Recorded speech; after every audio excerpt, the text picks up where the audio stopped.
Hi, నా పేరు Praveena. I'm 26 years old and I'm married. I'm blessed with a beautiful baby girl. ఇది నా post partum journey and అలాగే నా వెయిట్ లాస్ జర్నీ మీ అందరితో షేర్ చేద్దాం అనుకుంటున్నాను. ఆ జర్నీ మీకు ఎవరో ఒకరికి ఉపయోగపడుతుందని ఆశిస్తున్నాను. సో, ప్రెగ్నెన్సీలో నా వెయిట్ ఆల్మోస్ట్ 97 కేజెస్‌కి రీచ్ అయిపోయాను. అంత వెయిట్‌తో నేను చాలా ఇబ్బంది పడేదాన్ని. ఆల్మోస్ట్ నేను నడవడానికి కానీ, ఏదైనా వర్క్ చేయడానికి గానీ చాలా ఇబ్బంది పడేదాన్ని. గ్రాడ్యుయల్‌గా ఏమైందంటే నా ప్రెగ్నెన్సీలో నేను అంత వెయిట్ గెయిన్ అవుతానని నేను గూడా ఊహించలేదు. బట్ ఇనీషియల్‌గా ఫస్ట్ ట్రైమిస్టర్‌లో నాకు చాలా మార్నింగ్ సిక్‌నెస్ ఉండేది. యాక్చువల్‌గా నేను ఏది తినలేకపోయేదాన్ని. విపరీతమైన వామిటింగ్స్ అండ్ చాలా సిక్‌నెస్ అనేది ఉండేది. సో, నా సెకండ్ ట్రైమిస్టర్‌లో నేను చాలా ఎక్కువగా తినడం స్టార్ట్ చేశాను. అంటే ఓవర్ ఈటింగ్ అని చెప్పొచ్చు. యూజువల్‌గా మన ఇంట్లో ఉన్న పెద్దవాళ్ళు కావచ్చు, పేరెంట్స్ కావచ్చు ఏం చెప్తారు అంటే జనరల్‌గా ఆహ్, ఒక బేబీ ఒక్కరి కోసం కాదు, ఇప్పుడు ఇద్దరి కోసం తినాలి అని చెప్తూ ఉంటారు కదా! సో, అలాగే మా ఇంట్లో కూడా ఒక్కరి కోసం కాదు, ఇద్దరి కోసం తినాలి, బాగా తినాలి అని నన్ను ఫీడ్ చేస్తూ ఉండేవాళ్ళు. బాగా ఎక్కువగా తినడం స్టార్ట్ చేశాను. వెయిట్ గెయిన్ అయ్యాను. అలాగే జీటీటీ టెస్ట్ ప్రెగ్నెన్సీలో ప్రతి ఫీమేల్‌కి కూడా చేస్తూ ఉంటారు ప్రెగ్నెన్సీ లేడీస్‌కి. సో, ఆ టెస్ట్‌లో నా షుగర్స్ కాస్త ఎలివేటెడ్‌గా వచ్చాయి. సో, అంత గ్రాడ్యుయల్‌గా అంత హై స్పైక్స్ కాకపోయినా లిటిల్ బిట్ కొంచెం హయ్యర్ సైడ్ ఉండేసరికి మా వారు హెచ్‌బీఏవన్సీ కూడా చేయించారు. సో, హెచ్‌బీఏవన్సీ చేయించిన తర్వాత హెచ్‌బీఏవన్సీలో కూడా లిటిల్ బిట్ స్పైక్ ఉంది. But not too much. Gynaecologist ఏం చెప్పారు అంటే డయాబెటిస్ వచ్చే ఛాన్సెస్ ఉంటాయేమో. సో, కేర్ తీసుకోండి, డైట్ చేయించేయండి అని చెప్పినప్పుడు నేను ఒక్కసారిగా నేను చేసిన మిస్టేక్‌ని ఆలోచించడం స్టార్ట్ చేశాను. సో, ఏంటి అంటే ఇంట్లో నా పేరెంట్స్, మా అమ్మమ్మలు, తాతయ్యలు ఇంట్లో ఉన్న పెద్దవాళ్ళు ఏం చెప్తూ ఉంటారు, ఇప్పుడు ఒక్కరి కోసం కాదు ఇద్దరి కోసం తినాలి అని చెప్తూ ఉంటారు కదా! సో, నేను అది ఏం చేశాను అంటే అది వంట పట్టించుకొని బాగా ఎక్కువ తినడం స్టార్ట్ చేశాను. సో, ఆ ఎక్కువ తినడం నేను ఎక్కువగా తినడం వల్ల ఆల్మోస్ట్ నేను డయాబెటిస్ వచ్చే స్టేజ్ వరకు వెళ్ళింది. బట్ ఐ హోప్ నేను ఆ స్టేజ్‌కి వెళ్ళలేదు. అండ్ దెన్ ఏమైంది అంటే దాన్ని రివర్సిబుల్ చేయడానికి ట్రై చేశాను. అది కూడా ఒక హెల్తీ డైట్ రెగ్యులర్‌గా ఒక న్యూట్రిషనల్ బ్యాలెన్స్‌డ్ డైట్ తీసుకోవడం స్టార్ట్ చేశాను. డయాబెటిస్ నాకు రాకుండా జాగ్రత్త పడ్డాను నా హోల్ ప్రెగ్నెన్సీలో. అండ్ నాట్ ఓన్లీ దట్, నేను ప్రెగ్నెన్సీ తర్వాత నాకు చాలా huge amount of body shaming comments గూడా వచ్చాయి. లైక్ ఫ్రెండ్స్ దగ్గర నుంచి గానీ, రిలేటివ్స్ దగ్గర నుంచి గానీ, నేనెక్కడ మిస్టేక్ చేశాను, నేను ఎందుకింత వెయిట్ పుట్ ఆన్ అయ్యాను అని ఆలోచించడం స్టార్ట్ చేశాను. సో, నేను చేసిన మిస్టేక్స్‌ని నేను మరలా రిపీట్ జేయాలని అనుకోవట్లేదు లైఫ్‌లో. సో, అందుకే నేను చిన్నదే చిన్నదే అయినా కూడా లైఫ్ స్టైల్ చేంజెస్ అనేవి చిన్నగా మొదలుపెట్టడం స్టార్ట్ చేశాను. అంటే లైక్ బయట ఫుడ్‌ని అవాయిడ్ జేయడం, కంప్లీట్‌గా అవాయిడ్ జేయడము. నేను సాఫ్ట్ డ్రింక్స్ అవి అవాయిడ్ చేయడము. లైఫ్ స్టైల్ చేంజెస్ అనేవి నేను నా రెగ్యులర్ డైట్‌లో, నా లైఫ్ స్టైల్‌లో నేను ఇంక్లూడ్ చేస్తూ వచ్చాను. ఒకేసారి నేను లైఫ్ స్టైల్ చేంజెస్ అవన్నీ ఒక్కరోజు ఇప్పుడు నేను ఆల్మోస్ట్ నా 24 ఇయర్స్, 25 ఇయర్స్ నుంచి నేను రెగ్యులర్‌గా నా రొటీన్‌ని ఒకే 1 ఇయర్‌లో, 2 ఇయర్స్‌లో నేను చేంజ్ చేయాలన్నా కష్టమే కాబట్టి, నేను గ్రాడ్యుయల్‌గా నా లైఫ్ స్టైల్ చేంజెస్‌ని నా లైఫ్‌లో ఇంక్లూడ్ చేస్తూ వచ్చాను. ప్రాపర్‌గా నేను డైట్ ఎంత తీసుకుంటున్నాను, ఎలా తీసుకుంటున్నాను, క్లీన్ మీల్ తీసుకుంటున్నానా లేదా, నేను తీసుకునే మీల్‌లో ఎంత న్యూట్రిషన్స్ ఉన్నాయి, ఎలా తీసుకుంటున్నాను, అసలు నేను తీసుకునే మీల్‌లో ఎంత క్యాలరీస్ ఉంటున్నాయి అని ప్రాపర్‌గా నాలెడ్జ్‌తో ఒక మంచి డైట్ తీసుకోవడం స్టార్ట్ చేశాను. క్లీన్ డైట్ తీసుకోవడం స్టార్ట్ చేశాను. ఎట్ ఎ టైమ్ నేను నా స్ట్రెంగ్త్‌ని కూడా డెవలప్ చేసుకోవాలని ట్రై చేశాను. ఎందుకంటే నాకు సి సెక్షన్ అయిన తర్వాత నేను చాలా కాంప్లికేషన్స్‌ని ఫేస్ చేశాను. నాకు విపరీతమైన హెడేక్స్ వచ్చేవి. అండ్ అలాగే నాకు చాలా స్ట్రెంగ్త్ అయితే తక్కువగా అనిపించేది. బిఫోర్ ప్రెగ్నెన్సీ నా స్ట్రెంగ్త్ ఎట్లా ఉండేది అంటే నేను 25 లీటర్స్ ఉన్న టిన్‌ని కూడా పైకి లేపగలిగేదాన్ని. బట్ ఆఫ్టర్ ప్రెగ్నెన్సీ నేను ఒక 5 లీటర్స్ ఉన్న క్యాన్‌ని కూడా నేను పైకి తీసుకోలేకపోయేదాన్ని. సో, అంత వేరియేషన్‌ని నేను నా స్ట్రెంగ్త్‌లో చూసినప్పుడు నేను తీసుకున్న డిసిషన్ ఏంది అంటే స్ట్రెంగ్త్ ట్రైనింగ్ గూడా తీసుకోవాలని ఒక మంచి డిసిషన్ తీసుకున్నాను.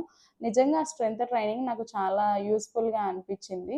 ఎందుకు అంటే వెయిట్ లాస్ కోసం నేను రష్ అయ్యి 10 డేస్‌లో నేను 10 కేజీలు, 15 కేజీలు తగ్గాలని ఆలోచించలేదు గానీ, లైఫ్ స్టైల్ చేంజెస్‌ని నా లైఫ్‌లో రెగ్యులర్ రొటీన్‌లో ఇంక్లూడ్ చేసుకుంటే, అది డెఫినెట్‌గా నాకు ఫ్యూచర్‌లో ఇంకొక 30, 40 ఇయర్స్ నా లైఫ్ స్టైల్ చేంజెస్ అనేవి నేను ఇంక్లూడ్ చేసుకోవడం వల్ల నాకు డెఫినెట్‌గా యూజ్ అవుతుంది అని ఆలోచించి, నేను వెయిట్ లాస్ కోసం డెఫినెట్‌గా రష్ అవ్వలేదు. నేను ఈ హెల్తీ చాయిసెస్‌ని నేను నా రెగ్యులర్ రొటీన్‌లో ఇంక్లూడ్ చేసుకున్నప్పటి నుంచి, హెల్తీ రొటీన్‌ని నాకు నేనుగా క్రియేట్ చేసుకున్నాను. ఈ హెల్తీ రొటీన్‌ని నా డైట్‌లో అండ్ అలాగే నా లైఫ్‌లో ఇంక్లూడ్ చేసుకున్నప్పటి నుంచి చాలా డ్రాస్టిక్ చేంజెస్ అనేవి నా లైఫ్‌లో నేను చూసాను.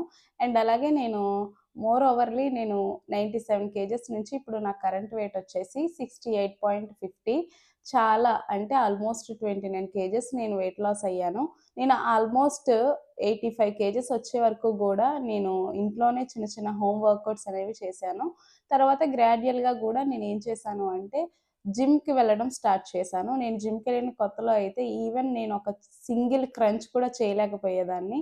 నాకు చాలా వీక్‌గా అనిపించేది. నాకంత స్ట్రెంత్ గూడా ఉండేది గాదు. నేను అసలు ఏది చేయలేనని చెప్పేసి కోచ్‌తో చెప్తే కోచ్ చెయ్యండి, చేయండి అని చెప్తూ ఉండేవాళ్ళు. బట్ స్టిల్ నేను ఏది చేయలేకపోయేదాన్ని.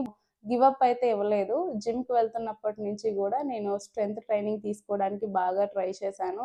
నా స్ట్రెంత్‌ని అలాగే నా ప్రీవియస్ బాడీలో ఉన్న స్ట్రెంత్‌ని నాకు కావాలని నేను ఎంతగానో డెస్పరేట్‌గా జిమ్‌కైతే వెళ్ళేదాన్ని. సో, నేను అలాగే జిమ్ వర్కౌట్స్ గూడా చేయడం స్టార్ట్ చేశాను. గ్రాడ్యుయల్‌గా చేస్తూ ఉండగా నాకు స్ట్రెంత్ తిరిగి రావడం, అన్నీ గూడా చాలా ఈజీగా చేయడము, ఇవన్నీ ఇప్పుడు అలవాటయిపోయింది. సో, నేను జిమ్‌కెళ్తున్నప్పుడు గూడా ఒక మంచి కాన్షియస్ ఈటింగ్ అంటే నేను ఓవర్ ఈటింగ్ చేయకుండా అన్నెసెసరీ స్టఫ్ తినడము, ఎక్కువగా ఓవర్ ఈటింగ్ చేయడము, ఇట్లాంటివి గాకుండా చూసి హెల్తీ చాయిసెస్‌ని నేను నా డైట్‌లో ఇంక్లూడ్ చేసుకోవడం వల్ల ఆల్మోస్ట్ నేను 29 కేజెస్ వెయిట్ లాస్ అయ్యాను. సో, డెఫినెట్‌గా ప్రతి మామ్‌కి గూడా నాకులాగే చాలా స్ట్రగుల్స్ ఉండే ఉంటాయి. ఎందుకంటే ఓవర్ ఈటింగ్ అని, ఒబెసిటీ అని, బాడీ షేమింగ్ అని సొసైటీలో ఈ ఈ ఇలాంటివి ఫేస్ చేసిన వాళ్ళు డెఫినెట్‌గా చాలా మందే ఉంటారు. మనకి తెలిసి కొంతమంది తెలియకుండా మన వెనక మాట్లాడుకునే వాళ్ళు చాలామంది ఉంటారు. డెఫినెట్‌గా బాడీ షేమింగ్ అనేది ఈ క్రిటిసైజ్ చేసేవాళ్ళు చాలామంది ఉంటూనే ఉంటారు. బట్ మనం ఏం చేయాలి అంటే ఫస్ట్ మనల్ని మనం నమ్మాలి. కాన్ఫిడెంట్‌గా ఫీల్ అవ్వాలి. అది ఏ సైజులో ఉన్నా, ఎలా ఉన్నా, సన్నగా ఉన్నా, లావుగా ఉన్నా మనం కాన్ఫిడెంట్‌గా మన గురించి మనం ఫీల్ అయినప్పుడు ఎవరేమనుకున్నా మనం దేని గురించి వరీ అవ్వాల్సిన అవసరం లేదు. సో, నేను నా వెయిట్ లాస్ జర్నీలో చాలా కాన్ఫిడెంట్‌గా ఫీల్ అయ్యాను. నేను ప్రెగ్నెన్సీలో ఓవర్ వెయిట్ అవుతున్నానని నాకు తెలిసినా గూడా నేను చాలా ఎంజాయ్ చేశాను. ఆ ఫేజ్‌ని నేను నా లైఫ్‌లో చాలా బాగా ఎంజాయ్ చేశాను. అండ్ అలాగే ఆ ఫేజ్‌లో ప్రతి వుమెన్ గూడా కాన్ఫిడెంట్‌గా ఫీల్ అవ్వాలి. అది వాళ్ళుండే సన్నగా ఉన్నారా, లావుగా అవుతున్నారా అనేదాన్ని కాదు. బాడీలో వచ్చే ఆ చేంజెస్‌ని మనం ఆ ఫేజ్‌లో ఎంజాయ్ చేయాలి. డెఫినెట్‌గా మన బాడీ కోసం మనం చాలా కాన్ఫిడెంట్‌గా ఫీల్ అవ్వాలి. అండ్ అలాగే ఆ ఫేజ్‌ని ఎంజాయ్ చేయాలి. ఆఫ్టర్ దట్ ఒకేసారి వెయిట్ లాస్ కోసం రష్ అవ్వకుండా గ్రాడ్యుయల్‌గా మన ఎఫర్ట్స్‌ని మనం కన్సిస్టెన్సీని ఫాలో అవుతూ ఒక హెల్తీ డైట్‌ని మనం రెగ్యులర్ రొటీన్‌లో ఇంక్లూడ్ చేసుకున్నప్పుడు డెఫినెట్‌గా మనం వెయిట్ లాస్ అయితే అవుతాము. 10 రోజుల్లో అయిపోవాలి, లిక్విడ్ డైట్ జేయాలి, ఆ డైట్ జేయాలి, ఈ డైట్ జేయాలని కాకుండా గ్రాడ్యుయల్‌గా, ఇనీషియల్‌గా మన బేబీకి మన నీడ్ ఎంతుందో తెలుసుకొని, దానికి తగ్గట్టుగా మన బేబీని మనం హెల్తీగా బేబీకి ఫీడ్ జేస్తూ, హెల్తీగా బేబీని మనం వాళ్ళ ఎదుగుదలకి మనం హెల్ప్ చేస్తూ అండ్ అలాగే మన మెంటల్ హెల్త్‌ని, ఫిజికల్ హెల్త్‌ని కాపాడుకోవడానికి గుడ్ చాయిసెస్‌ని అలాగే మంచి గుడ్ హ్యాబిట్స్‌ని మన రెగ్యులర్ రొటీన్‌లో ఇంక్లూడ్ చేసుకున్నప్పుడు మన ఫ్యామిలీ కూడా చాలా బావుంటుంది. ఒక హెల్తీ ఫ్యామిలీ అండ్ అలాగే ఒక హ్యాపీ ఫ్యామిలీ మనకి కావాలి అనుకుంటే ఫస్ట్ మనం హెల్త్ కాన్షియస్‌గా ఉండాలి. మన ఫ్యామిలీని ఒక హెల్తీ వేలో నడిపిస్తే మన ఫ్యామిలీ చాలా సంతోషంగా, హ్యాపీగా ఉంటుంది. అండ్ నా ఛానల్‌లో నేను ఆల్మోస్ట్ నా దగ్గర చాలా కొన్ని పిక్స్ మాత్రమే ఉన్నాయి. ఆ ఓల్డ్ పిక్స్ అన్నీ కలిపి నేను ఒక చిన్న షార్ట్ గూడా క్రియేట్ చేశాను. మీకు ఇంట్రెస్ట్ ఉంటే చూడొచ్చు. నా స్టోరీ అయినా, అలాగే నా రెగ్యులర్ రొటీన్ అయినా మీతో షేర్ చేస్తే అట్‌లీస్ట్ ఒక్కరికైనా ఇది ఉపయోగకరంగా ఉంటుందని నేను ఈ వీడియో చేస్తున్నాను. మీకు నచ్చితే డెఫినెట్‌గా లైక్ చేయండి, షేర్ చేయండి.